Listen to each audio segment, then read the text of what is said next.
So ayan, isang magandang umaga sa inyong lahat mga ka-PJ. Kumusta? Kumusta kayo ngayong araw? Kumusta kayo kahapon? Okay ba yung biyahe natin kahapon? Yun medyo napauwi na naman tayo kahapon. Dinala tayo sa Valenzuela, hindi natin planong umuwi. Bigla tayong binigyan ng pa Valenzuela. Nangangamoy na yung bahay namin. Ay wala na. Alam na. So nagsimula pala tayong bumili kanina alas 4 na ng umaga, no? At naka 1,000 pa lang tayo. So ilang booking na ba ako? 4 pa lang yata. Ngayon ay nandito na tayo sa sa Pasay, sa may shore. Nakapaghatid tayo dito, no? At ang oras natin ay alas 5:54 ng umaga ng Lunes na Lunes,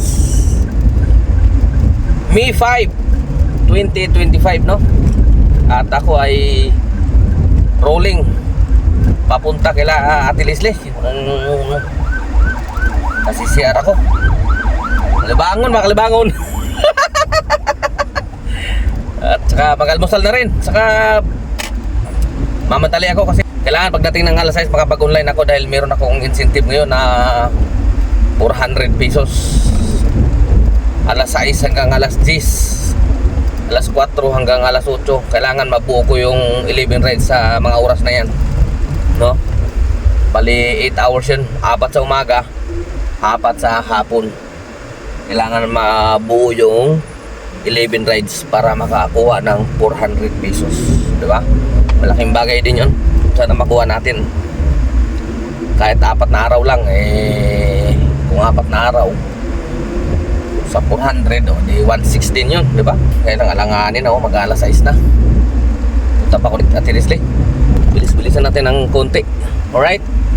So dadagdagan ko lang yung kahapon, yung para maging solid sa yung tungkol doon sa pagkakarga natin ng gasolina na kinakailangan palaging full tank yung ating gasolina. Dadagdagan natin yun para sa dagdag kaalaman. Importante din na laging full tank yung gasolina. Bakit? Kasi kapag palagi natin ginagawa yung ini-empty muna natin, no? Naka-warning na, 'di ba? Halos sinasayad na natin yung gasolina, 'di ba? Kulang na lang, tumirik na bago natin kargahan. Tapos ikakarga natin 300, 400, 500.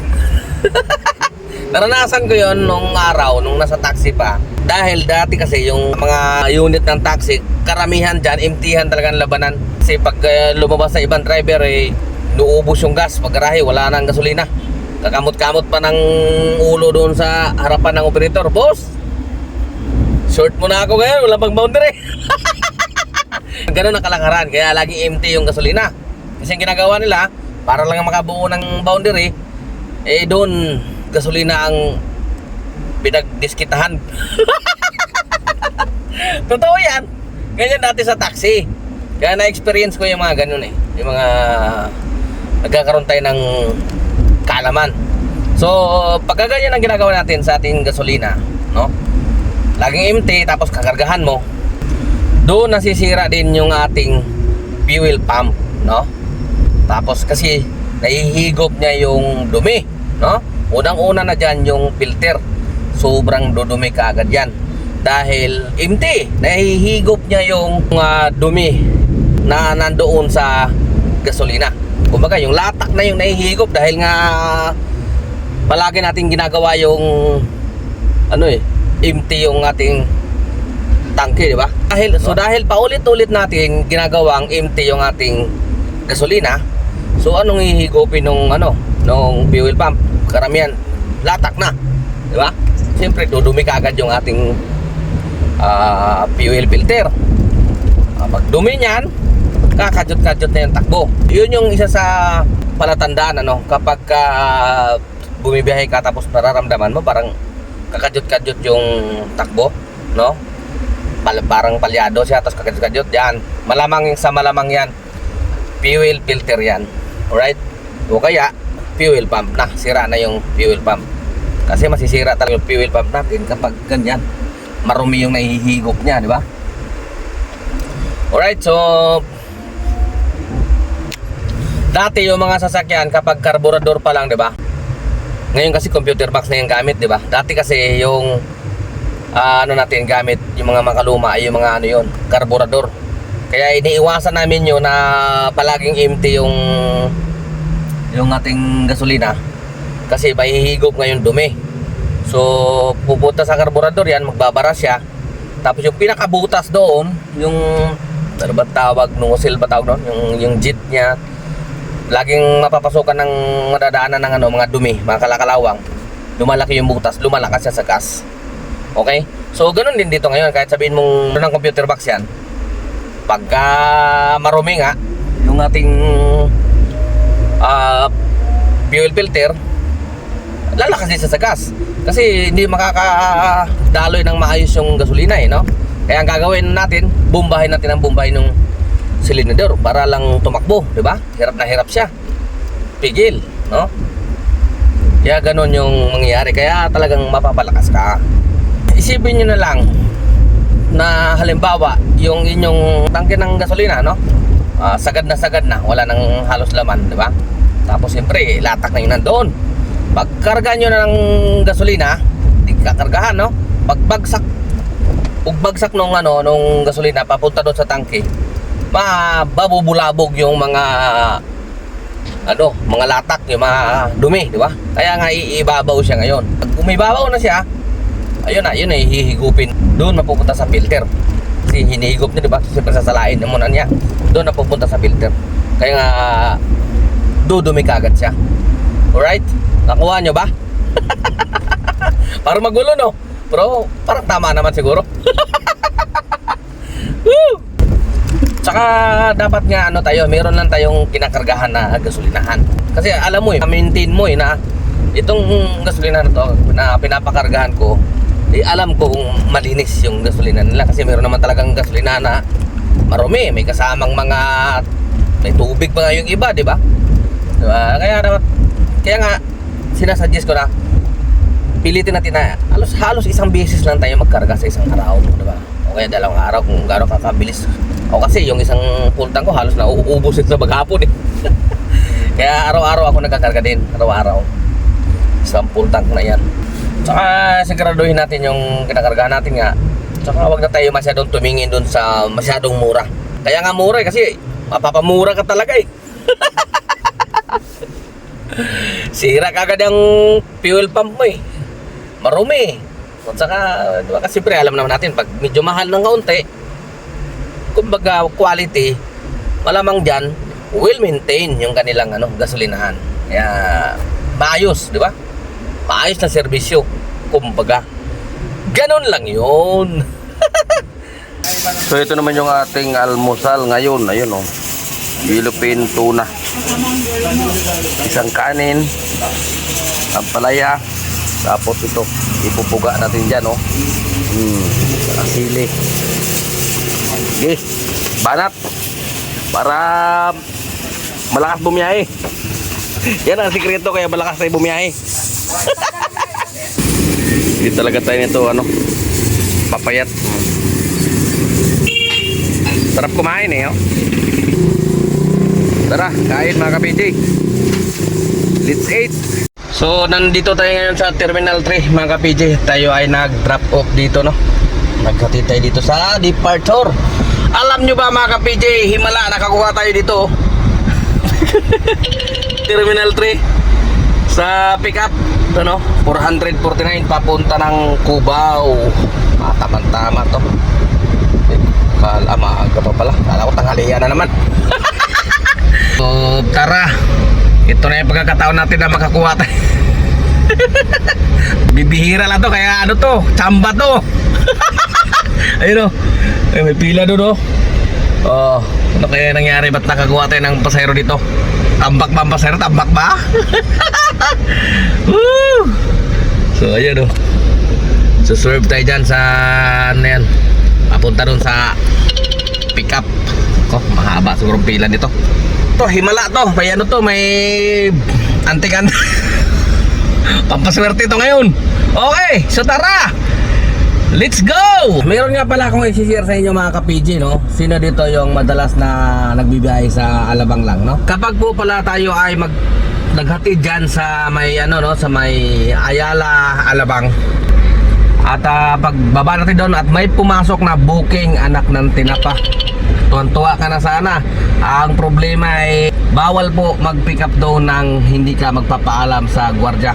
So, sa madaling salita, kapag nandun ka sa loob, kahit na sinapakalaki ng Ayala Alabang na yan, di ba? Nandun ka sa kaloob-looban na yun, may pumasok na booking, kailangan mo lumabas. Pabalik doon sa gwardiya para ikaw ay magpaalam na meron kang pipick upin na pasahero. Kaya ako yan, diretso cancel. Lalo kung maliit lang naman, pero kung malaki siyempre, sayang ang gasolina eh.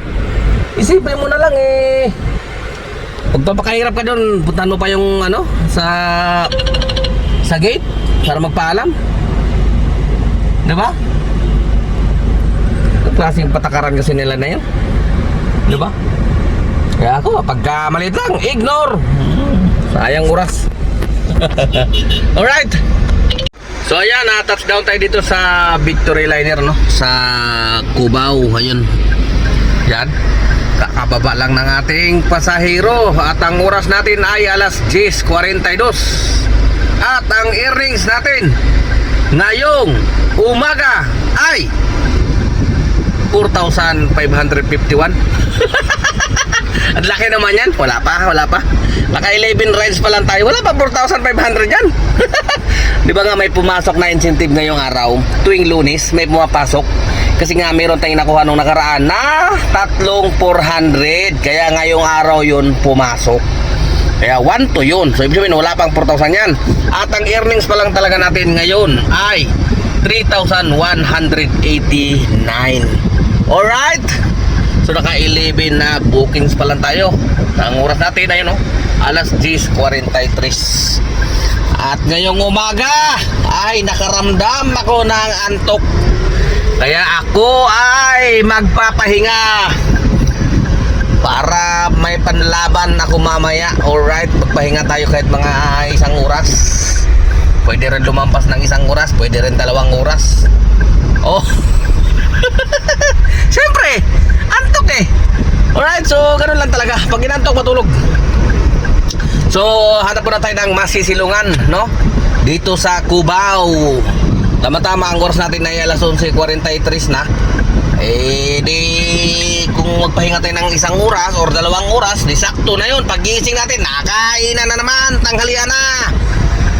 Kaya ito bago magtanghalian, bago pa man sumapit ang alas 12 ay i-grab na natin yung opportunity na makapagpahinga, makatulog dahil inantok ako. Alright, so mga ka-PJ, mamaya ulit tulog muna tayo, antok. Let's go. Subad magkata nga lang ka, kinilaw na tuna para subad na po tayo mga ka-PJ tanghalian dito sa Cubao,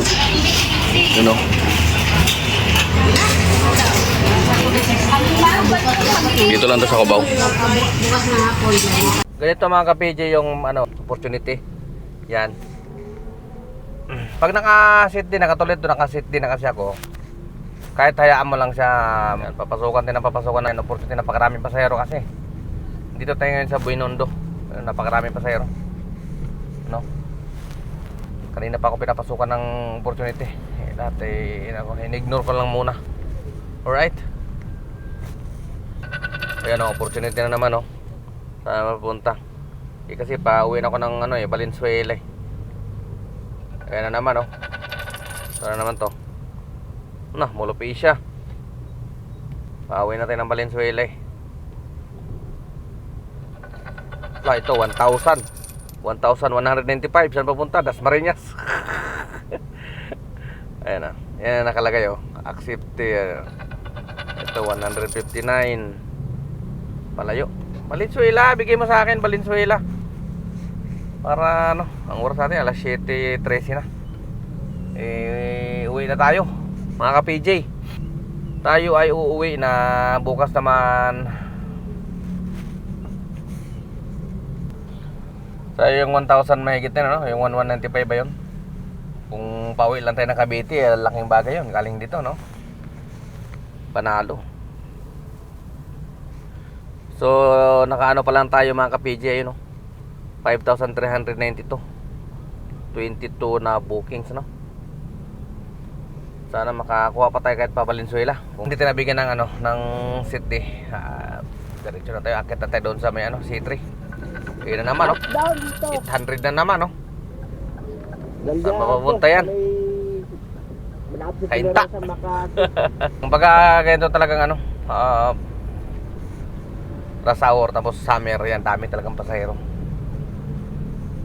Daming, kahit naka-city ka na, ang daming binibigay na opportunity. Yun ang tinatawag na opportunity, mga ka-PJ. Ganun. Kasi naka-city tayo eh. Ganun din ang itsura kapag halimbawa hindi ka naka-auto accept. Ganun ang lalabas. I-X nyo lang yun. Alright. Yan na naman, 153 papuntang Lacson. Hindi na. X na natin yan. Ignore tayo, ignore. Hindi naman tayo masyado papaluin ni lolo niyan kasi naka-sit di tayo eh. Opportunity lang yung mga yun. Pag yung hindi ka naka-sit at binigyan ka ng ganyan, yan, papaluin ka talaga agad. Pupos ka niyan. Sabihin na sa'yo, hindi ka pa ready, ka-grab. Alright, so yan. Ay, kahit hindi na siguro tayo bigyan ng dito na tayo sa Abad Santos na. Ayan. Ayan na naman, meron na naman. Grabe, ang daming pasahero. Kaya lang, pagod na ako. Ayan na naman, 442 papuntang Soler. Sayang. Ayan na naman, 317 papuntang Makati. Ignore naman. Ayan na naman, 456 papuntang Pinyahan, Bagong Pag-asa, Diliman. Grabe na to. Ayan na naman, papunta na naman BGC, 563. Grabe, daming booking Tayuman na tayo, mga ka-PJ. Abad Santos, Tayuman. Wala pa rin pumapasok na Valenzuela, puro opportunity. Ang lalaki pa naman. Ayun na naman, 398. Saan naman punta to? Makati. Offline ko na kaya to. Baka magalit pa sa akin si lolo nito.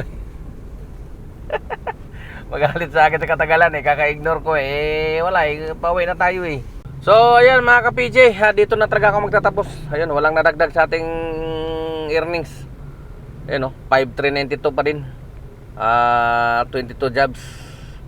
Hindi na tayo kukuha muna ng pasero. Diretso na tayo pa uwi. Baka magalit pa sa akin si Lolo ibubos pa ako. Ayaw ko kumuha ng opportunity kasi wala na, pagod na, antok na Alam nyo na, nandito na tayo sa NLEX. Wala na tayong magagawa. Mahal muna.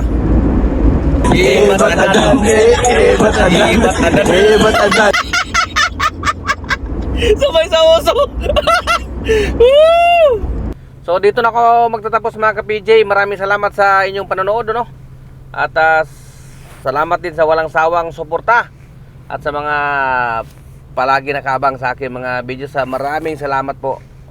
Sana hindi kayo magsasawa, Ka-PJ nyo, temporary signing off. Adios. Siguro umira lang naman ang katamaran ng aking kamay. Gumalaw.